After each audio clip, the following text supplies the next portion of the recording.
Help all kids learn and grow with PBS Kids. Thank you for supporting your PBS station. Butterfly in the sky, I can go twice as high. Take a look, it's in a book, a reading rainbow. I can go anywhere. Friends to know and ways to grow. A reading rainbow. I can be anything. Take a look, it's in a book, a reading rainbow. Reading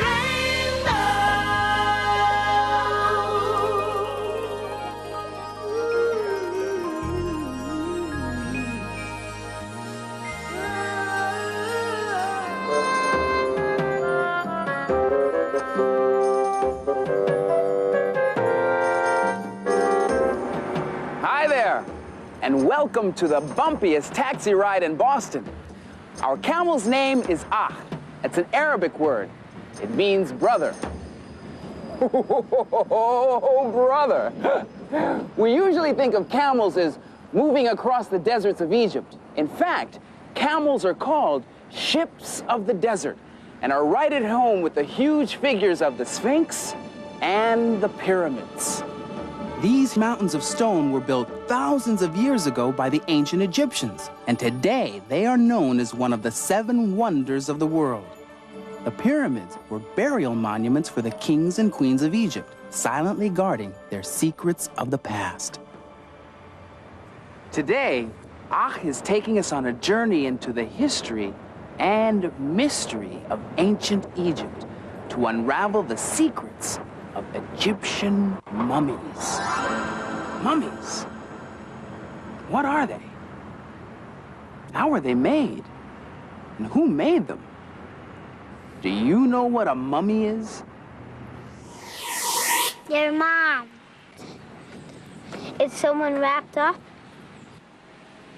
One eye, one nose, one mouth, one ear. Mummies walk like this. And 2 bodies. A person that's all wrapped up and put underground for a long time. People have lots of ideas about what mummies are. And some are more fantasy than reality. But this book has all the facts wrapped up. It's called Mummies Made in Egypt.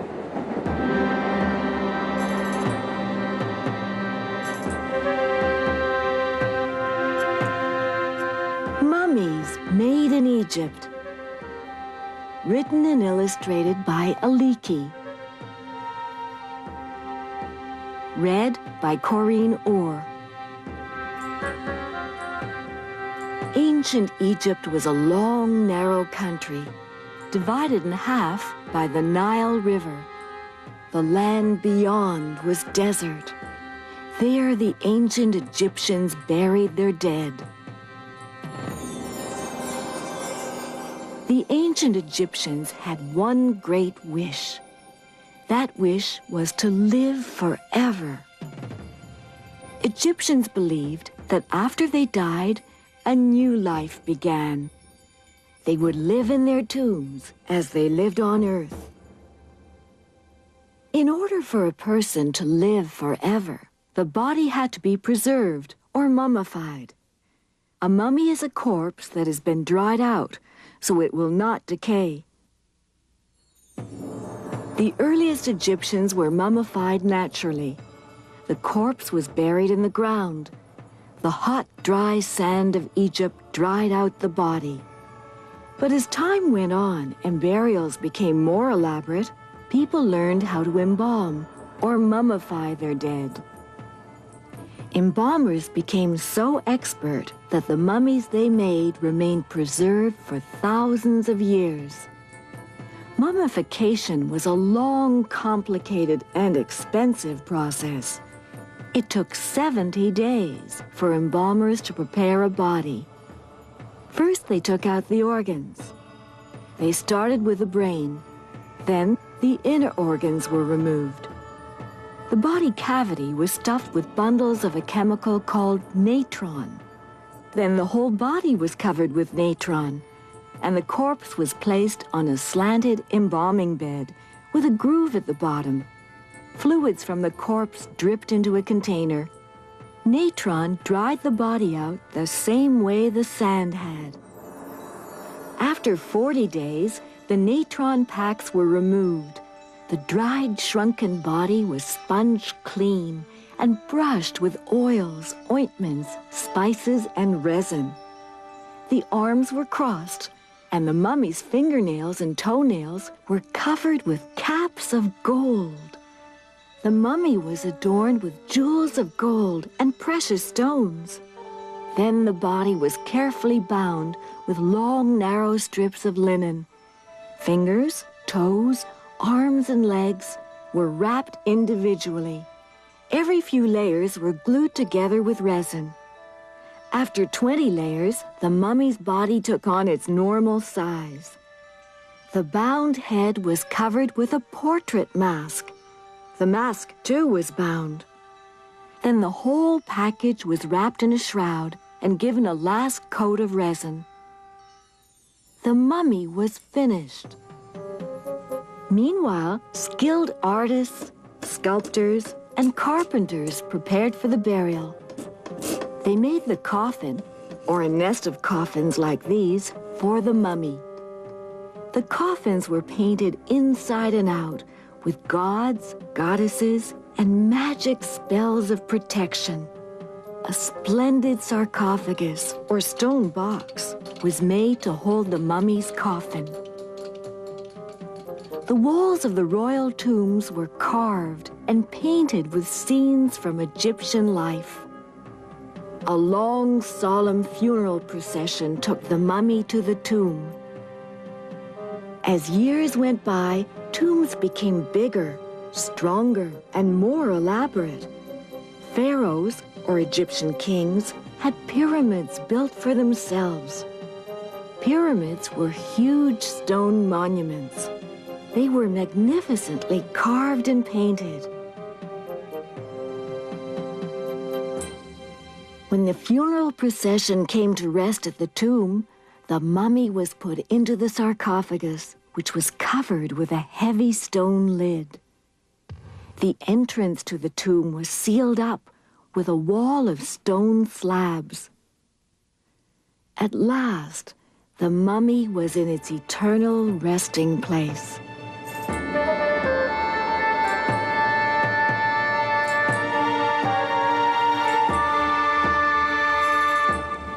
Thanks to Aliki's book, we've unwound some of the mysteries of mummies. But where do you go to see a mummy face to face?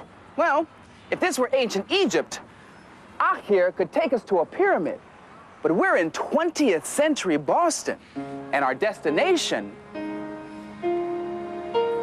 the Museum of Fine Arts Boston, which has one of the largest collections of mummies in the United States. Oops.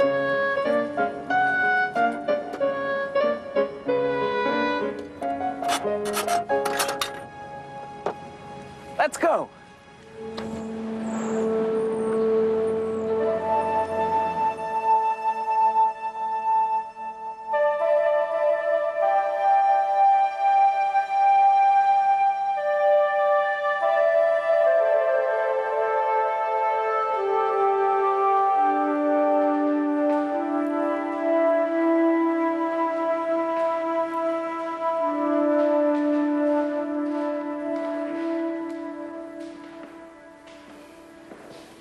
Wow, I can't believe we're actually standing next to real mummies.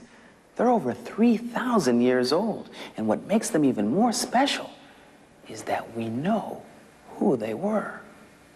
Now this is the coffin of a mummy known as Ta Bes, and it's encased in plexiglass to protect it. When Ta Bes lived in ancient Egypt, she was a singer in the temple choir.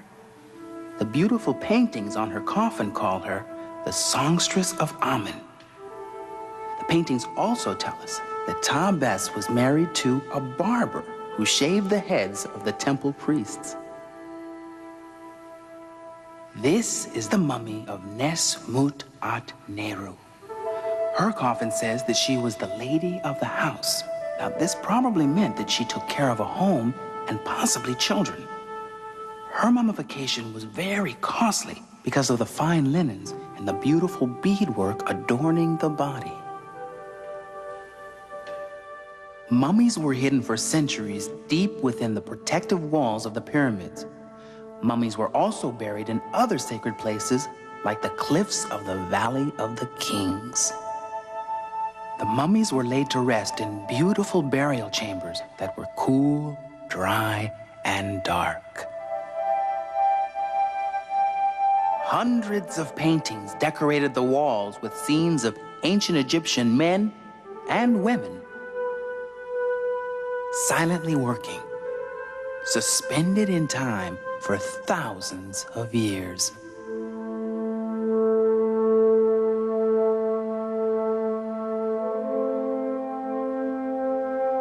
People have always wanted to look beneath the wrappings of the mummies to see what's really underneath there. But that can be a pretty risky business because mummies are extremely fragile. I guess you would be too if you were over 3,000 years old. Touching or moving mummies too much can cause them to crumble. So, how do we get a look at them? Well, let's go to Kalamazoo, Michigan, and find out.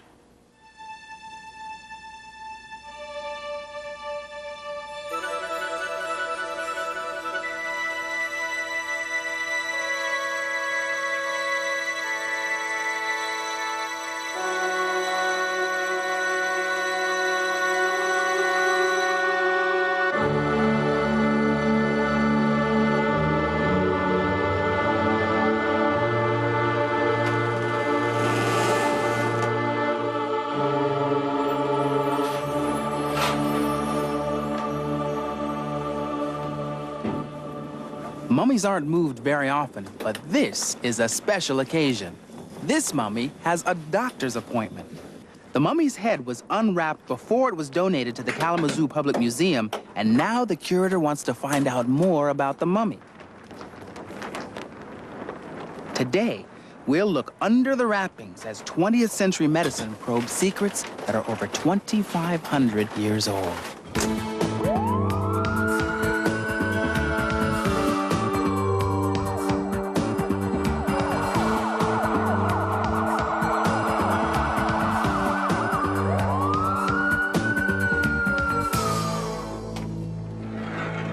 This is the CT scanner room at Bronson Methodist Hospital.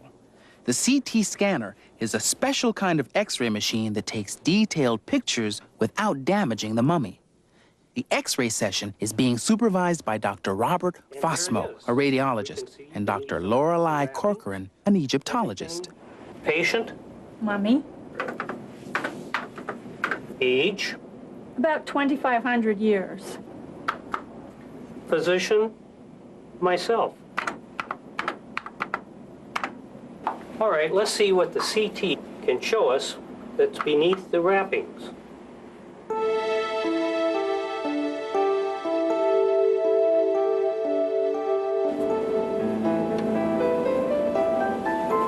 There we have it. That's fantastic. What can we see here on the screen? Well, beneath all of the wrappings, we have the mummy. Here's the head. Here are the eyes. This is the nose. Here is a mouth where you can see the teeth, the jaw, the neck, hands. The hands are crossed on the chest. We can even see the individual fingers of the hands. The CT scan shows a skeleton in good condition, but it also indicates some dental problems. These are the teeth, and they are very much worn down, flattened. Many are missing. They're really in extremely bad shape. I think it was the sand that's responsible for that. They lived on a desert, and the sand would get into their bread and all of their food. Every time they ate, the sand would wear down their teeth. This is the head. We see the eyes, they're intact. You see the sinuses. They are clear, except the central sinus region, which is white. Probably in this case, the brain was extracted through the nose. This is the pelvis, and we can tell this is a female by the shape of the pelvis. Also, I see a certain whiteness of the joint. This often follows childbirth. So she was a mother. Correct.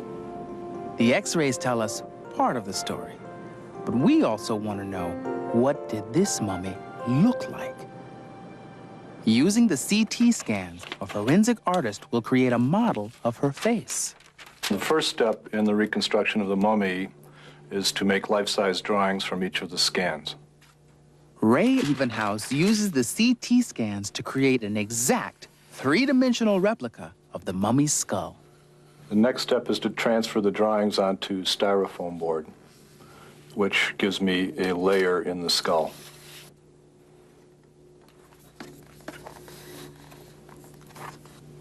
And then when we stack all the layers on top of each other, we've recreated the original skull. I then have to cut small pieces of blue plastic to indicate the tissue depths over the specific areas on the skull.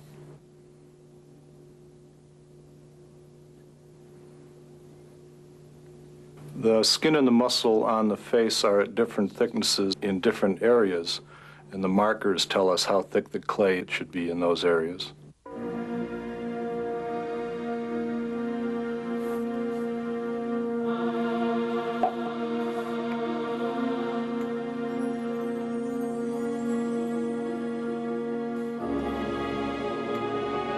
The eyes really help the face come alive.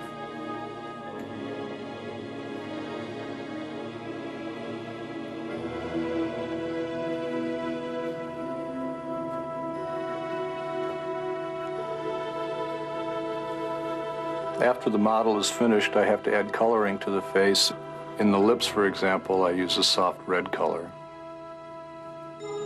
The final touch in this particular sculpture was adding the wig. It's pretty remarkable to see a face come alive from 3,000 years ago.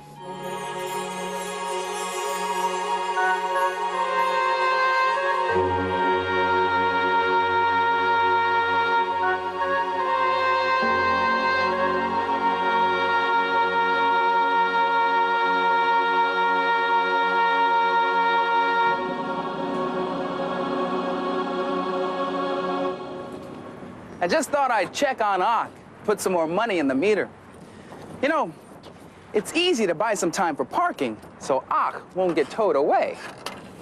But it's a lot harder to buy some time for ancient objects, like mummies. So talented people use unusual techniques to make sure these treasures stay around for thousands of years to come.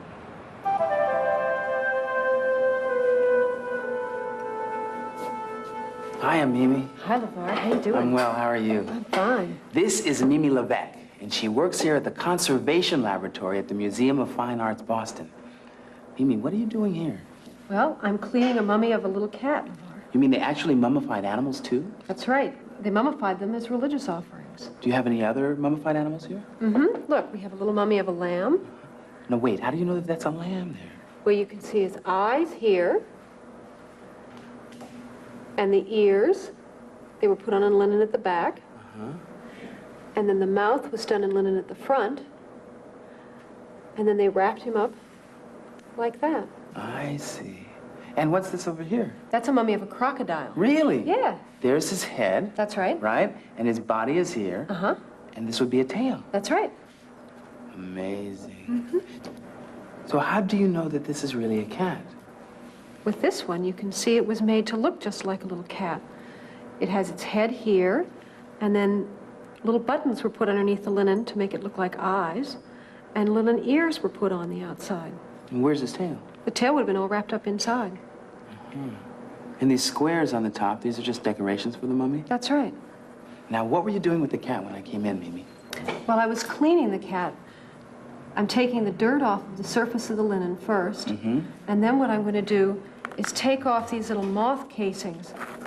Moths somehow got onto it, and they were eating the linen, just like they would eat your sweater. See the little moth casing right here? Well, I'm going to take it with these tweezers very, very gently. I want to make sure I don't disturb any of the linen underneath. And I'm just going to peel it up and take it off the surface. Wow, that's amazing. See this other little one right here? I'm going to do exactly the same thing. I'm going to loosen it with the tweezers and pull it very, very gently right out. Now I can use my brush, take the last of the dust out. Now, see how much cleaner all that looks now? You know, this place really is sort of like a laboratory, isn't it? Well, it really is a laboratory. We've got all kinds of microscopes and other technical equipment here to help us work on the art. As a matter of fact, Suzanne here is looking under a microscope right now at a little object. She needs it to be able to see all the areas of loose and flaking paint really close up. She's going to be taking a hypodermic syringe and injecting those areas of flaking paint with a special adhesive that will set them right down. We also use special chemicals and cleaners like this powder that Carol is putting onto the object. She'll rub it around very gently with a white cloth and then brush it into a little pile and vacuum it up. And now I've got someone I want you to meet. Really? Yeah, we've been working on him a long time.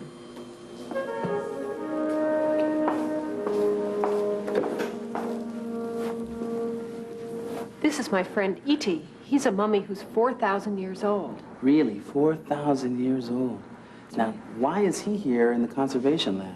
Well, we've been taking care of him for quite a long time. When he was in the ground, termites got into the tomb, and they ate these big holes into his linen, so that his linen was really in the shreds that you see underneath. And so what we've had to do is take some silk, and we dyed it to match his original linen color, and then we were able to wrap it around him, almost like a silk stocking, so that it would protect what was left of the linens and make sure that nothing further deteriorated. And to keep it from falling out. That's right. Well, thanks, Mimi. Thanks for showing us the lab today. Thanks for coming, LeVar. Come back again soon. I will. You know, it's important to take care of these treasures from the past so that people can continue to admire and study and to read about them. So, if the lure of mummies has you in its spell, then here are some books that you're bound to dig. But you don't have to take my word for it. Hi, my name is Emily. I'd like to take a little bit of your time to tell you about an interesting science book. It's called I Can Be an Archaeologist by Robert Pickering. Archaeologists are scientists who study how ancient people lived. They look at clues that people left behind hundreds or even thousands of years ago. Some of the clues are big, like the houses people lived in and the walls they built. And some of the clues are small, like the coins people used and the tools they made. When I grow up, I want to be a scientist, so this book was very exciting for me. And if you're interested in how people lived in the past, pick up I Can Be an Archaeologist. Hi, I'm Chris. Did you know that crocodiles go to school with lunchboxes and pencils? They do in this hysterical book, Bill and Pete Go Down the Nile. This is a story about a crocodile named Bill and his toothbrush, who was also a bird named Pete. When they go to school, they learn about Egypt, their homelands, and the Nile River. Their teacher takes them on a class trip to see the mummies, pyramids, and all sorts of things that are in Egypt. The exciting part of the story comes at the end, but I don't want to give it away, so I'll only tell you that somebody winds up being a mummy. You ought to read this book because it's a riot, and since most kids can't take a real trip down the Nile, this book is the perfect substitute. I give it a thumbs up. Where can you go to find ancient artifacts, new paintings, and weird sculptures all under one roof? A museum, of course. Or you can try reading the book I just read called Visiting the Art Museum. It's about a family with kids who don't want to go to the museum, but their mom and dad take them anyway. When they get there, they see a variety of things and discover that a museum can be very interesting after all. They see Egyptian pharaohs, lots of sculptures, and beautiful paintings. My favorite part was when they were visiting the knights in shining armor, because I love medieval times. I'm Jeremy Clapperman, and if you can't go to the museum today, why not get this book, where you can explore lots of worlds that are new to you. Good. Museums are like giant time capsules that give us glimpses into the past. And the more we discover about other times and places, like ancient Egypt, the more there is to discover. Hey, buddy, is this your camel? Oh, no! Excuse me, officer, is there some problem? Oh, I'm sorry, buddy, but you're out of time.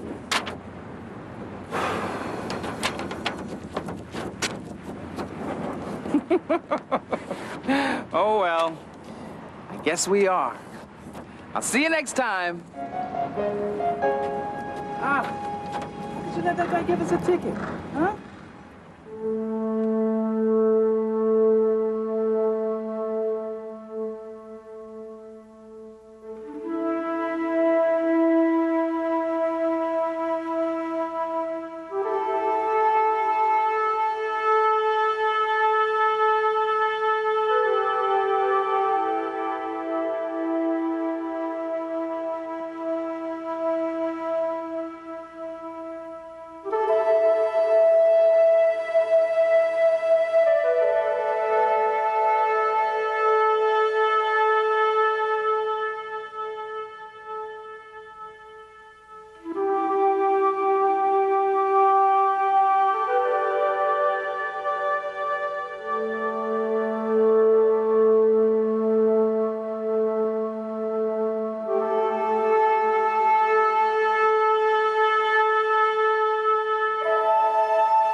Today's Reading Rainbow books are Mummies Made in Egypt by Aliki, published by Thomas Y. Crowell. I Can Be an Archaeologist by Robert B. Pickering from the I Can Be series, published by Children's Press. Bill and Pete Go Down the Nile by Tommy DePaola, published by G.P. Putnam's Sons. Visiting the Art Museum by Lorene Krasny Brown and Mark Brown, published by E.P. Dutton.